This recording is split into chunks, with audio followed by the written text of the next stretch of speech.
एक किसान हल चला रहा था, हल को भी बोलता चलो भैया तुम जल्दी जल्दी चलो, खेत शाम तक जोत देना है और हमको घर भी जाना है अंधेरा होने से पहले।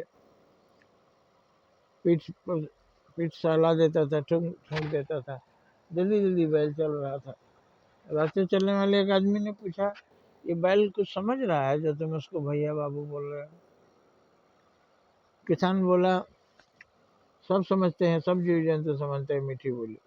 जब हम मीठा बोली बोलते हैं तो हाथ भी सहलाते हैं, और बहुत से लोग जो मीठा नहीं बोलते, चल साला जल्दी चलो जल्दी चलो, डंडा मारते हैं, सटासट भागता है बैल, अब मौका मिलेगा तो जोटा फेंक करके उसी के ऊपर टूट पड़ेगा।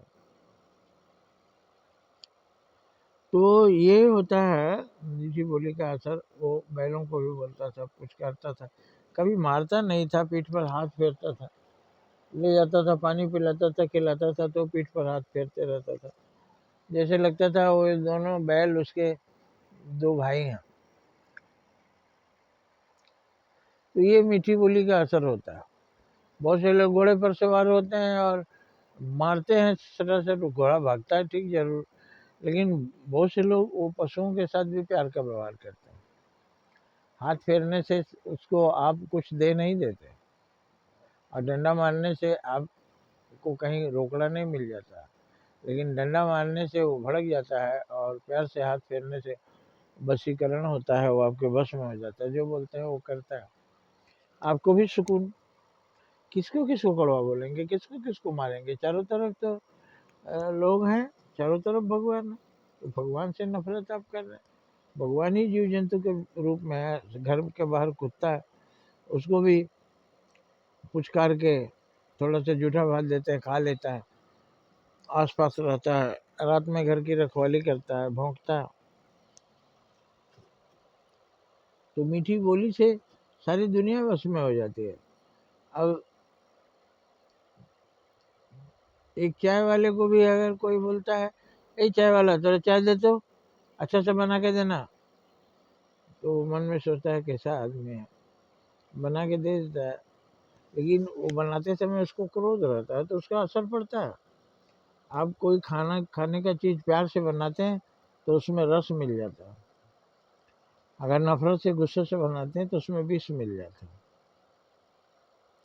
कोई जाते हैं बोलते हैं थोड़ा भैया एक गिलास बढ़िया चाय दो, थकान आ गई है, थोड़ा पानी पिलाना, अभी लाया भैया, वो भी उतने प्यार से बोलता है, पानी ले लीजिए, पिए भी पीजिए भैया, चाय भी देता है, लीजिए। एक बार आपने भैया बोला और 10 बार भैया आपको बोला।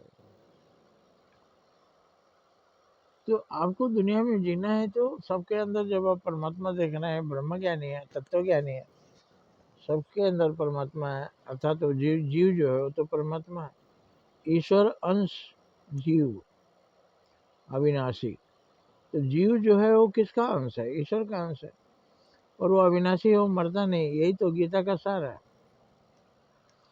आत्मा न कभी मरती है, न आग में जलती है, न पानी में गीली होती है, न हवा में सूखती है।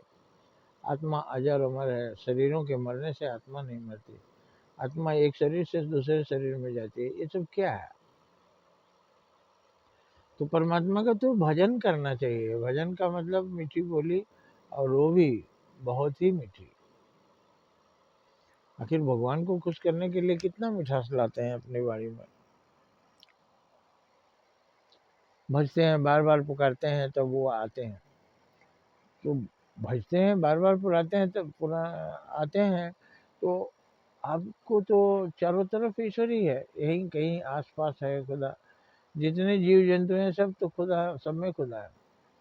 सभी जीवों को मैंने बनाया है, सबके अंदर मैं ही रहता हूँ। तो मीठी बोली से ये सारे मित्र हो जाएंगे, सब प्रसन्न हो जाएंगे, सब कृपा करेंगे, और सबकी कृपा ही तो भगवान की कृपा है। सबकी कृपा में ही ईश्वर की कृपा है, सबके आशीर्वाद में ही ईश्वर का आशीर्वाद है। ईश्वर सब में है, सबसे अलग नहीं है, इसलिए सब खुश, आप खुश, आप किसी को भी नाराज मत करिए। जय हिंद, जय भारत।